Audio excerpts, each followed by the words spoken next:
ధన్తెరస్ మరియు దివాళీ సందర్భంగా 20% flat of on VA మన ముకుందా జ్యువెలర్స్ అన్ని బ్రాంచెస్ లో. నమస్తే రమగారు. నమస్తే జయ. రమగారు, ఏదైనా మంచి చందమామ కథ ఒకటి చెప్తారా? గూని పెళ్లి కొడుకు కథ బాగుంటుంది సరదాగా. చూడండి, మనకి పాత దేవాలయాలు చూడాలంటే భలే ఆసక్తిగా అనిపిస్తుంది కదా, అట్లా పాత కథల మీద ఆసక్తి ఉంటుంది. అవును.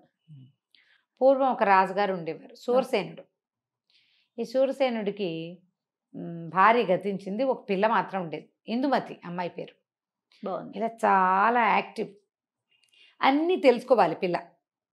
ఈ ఇందుమతికి ఒక దాది ఉండేది, ముసలవ్వ, ఒక మీడియం ముసలితనం అనమాట. పిల్ల ఏది అడిగినా చెప్పేది.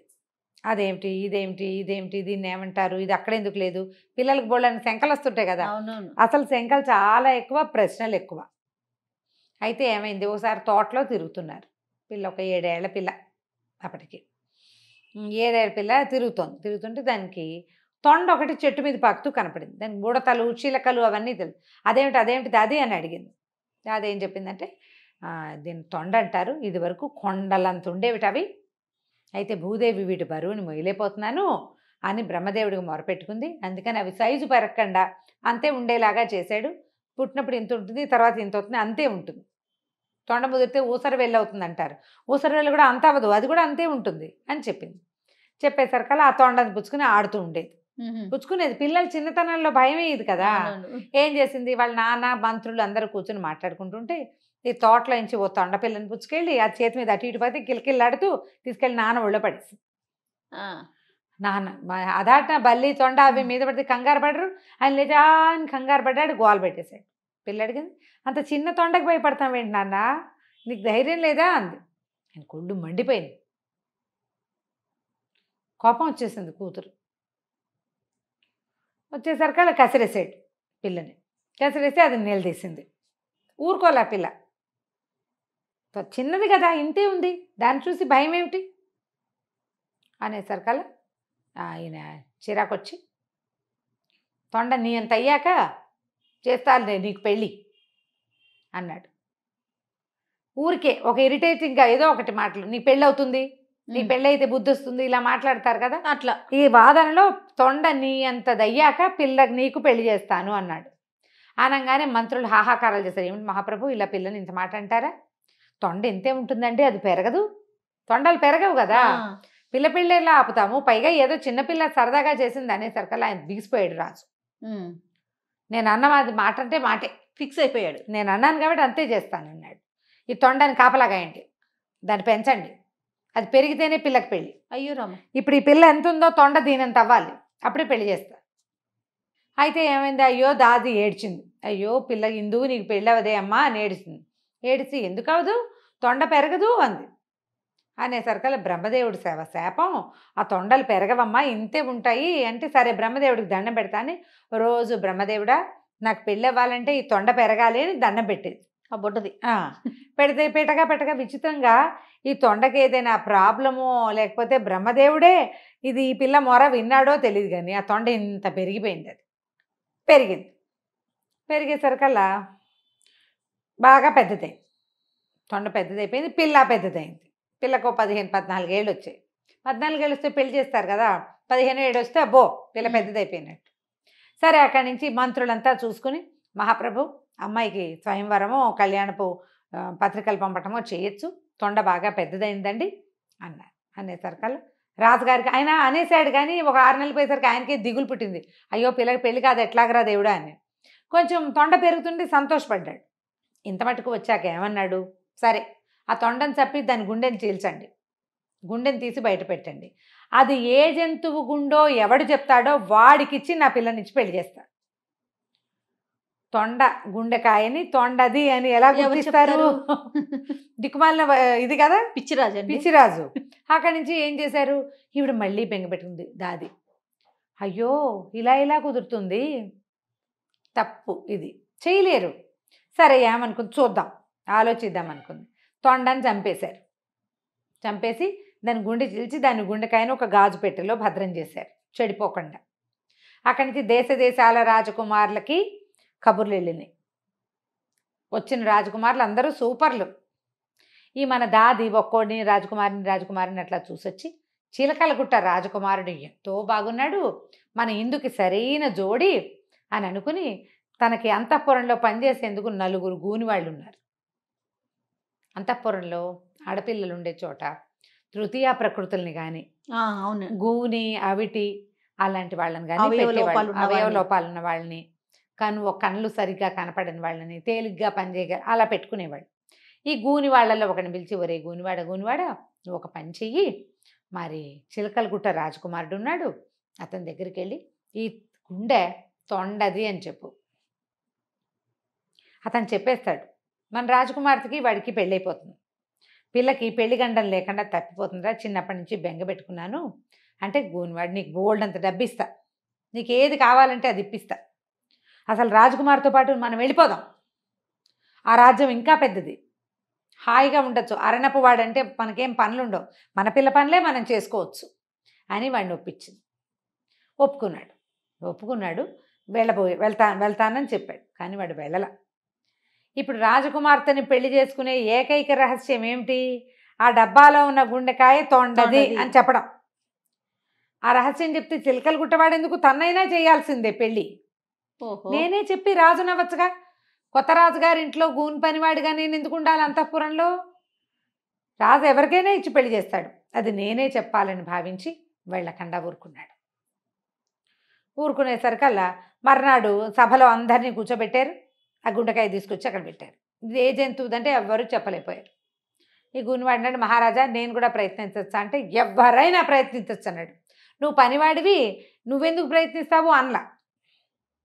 అనకపోయేసరికల్లా ఆ అబ్బాయి ఏమో చెప్పేశాడు, ఆ గూని అబ్బాయి హంప్ అనాలి, ఈ హంప్ కాస్త చెప్పేసరికల్లా ఇంకేముంది, రాజుగారు ఈ ఏ జంతువు గుండెకాయ అయితే వాడికి ఇచ్చి పెళ్లి చేస్తాను చెప్తాడో పెళ్లి చేస్తానని చెప్పాను కాబట్టి మాట అంటే మాటే, ఇక్కడ మాత్రం పట్టుకున్నాడు. మాట అంటే మాటే కాబట్టి పెళ్లి నిశ్చయమైపోయింది. రాజకుమారులందరూ తెల్లబోయారు. వివాహం చూసి వెళ్ళండి మీరంతా అని అందరికీ సకల రాజ మర్యాదలు చేశారు. ఈవిడేమో తెల్లబోయింది, ఊరు విడి దుంపదేగా, త్రాష్ట్రుడు ఇంత పని చేశాడు, ఇప్పుడు ఈ పనివాడు, పైగా గూనివాడు, పిల్లేమో అందమైన పిల్ల, దానికే ఇష్టమైతే వేరే కథ, వీడు దొంగ, ముందు వాడు ప్రవృత్తి సరైంది కాదు, వాడిది ప్రవృత్తి మంచిది కాదు. ఆవిడ ఏం చెయ్యాలో తెలియలా. సరే ఏమైంది, సరే పెళ్ళికి ఒప్పేసుకున్నారు.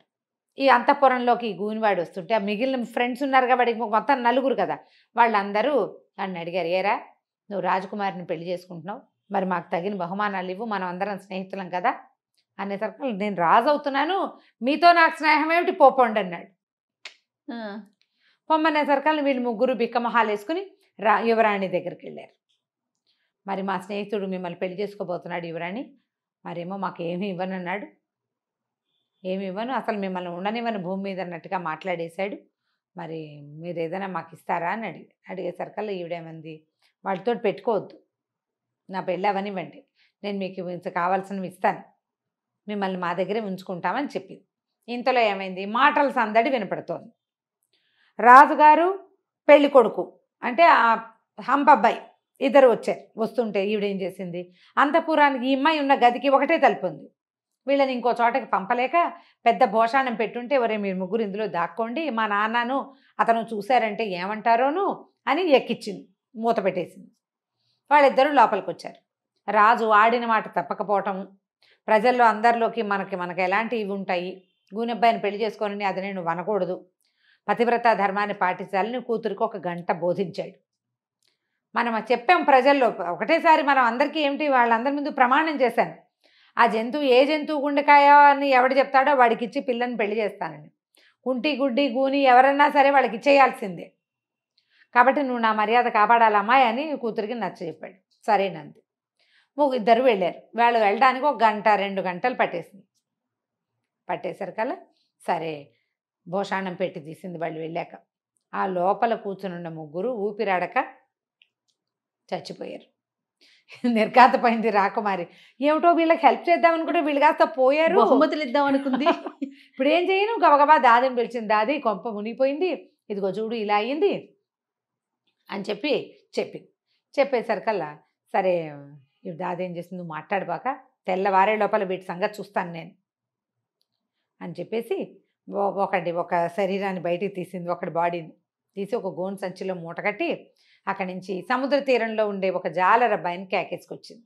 అబ్బాయి నువ్వు చాలా బలశాలివి, మరి ఇక్కడ ఒక చిన్న ప్రమాదం జరిగింది, రాజుగారికి ఇప్పుడు పెద్దని అమ్మాయి గారి పెళ్ళి, తెలిస్తే బాగుండదు, నీకు ఎత్తుకెత్తు ధనం ఇప్పిస్తా రాజకుమారి చేత, ఈ మూటను సముద్రంలో పారేసి వచ్చి పారేసి మళ్ళీ అంతఃపురానికి రా అని చెప్పింది. ఆ మూట మోసుకెళ్ళాక ఏం పారేస్తున్నారో చూద్దామని మూట తీశాడు. లోపల ఒక గూని అబ్బాయి కనపడ్డాడు. రాత్రిపూట కదా, ఒక వ్యక్తి వాడు గూనిగా తెలుస్తోంది. సరే మూట కట్టి పారేసేసాడు. అంతఃపురానికి వచ్చాడు. అక్కడ మళ్ళీ ఇంకో మూట కనపడింది. పారేసిన మూట మళ్ళీ వచ్చింది. ఏంటబ్బా విచిత్రం అనుకుని రెండోది కూడా పట్టుకెళ్ళాడు. అప్పుడు దాది ఏం మాట్లాడలా, ప్లాన్ అది. అదే అదే అదే అక్కడి నుంచి వాడు పారేసి మళ్ళీ వచ్చాడు అంతఃపురం. మళ్ళీ కనపడింది మూడో మూట. ముగ్గురు కదా, మూడో మూట. ఓరి గూని బెదవా, నేను నిన్ను పారేస్తే మళ్ళీ వస్తున్నావు, ఎట్లాగురా నీ సంగతి అని చెప్పేసి మళ్ళీ తీసుకెళ్లి మూటను పారేశాడు. నాలుగోసారి వెనక్కి వచ్చాడు. వచ్చేసరికి పెళ్లి కుమారుడు ఉన్నాడు కదా, ఈయన ఏం చేస్తున్నాడు, అప్పుడే మెట్లెక్కుతున్నాడు.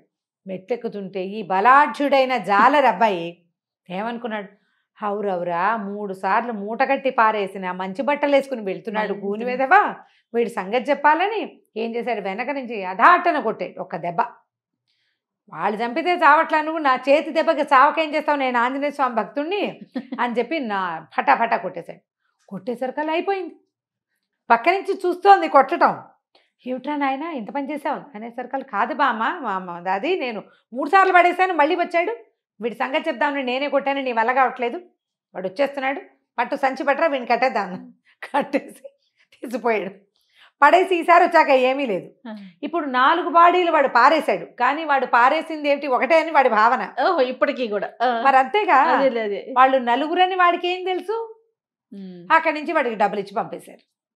తెల్లవారింది, పెళ్లి కొడుకు రాల, లేడు పెళ్లి కొడుకు. మొత్తం అంతా వెతికిచ్చారు, ఏమైపోయాడు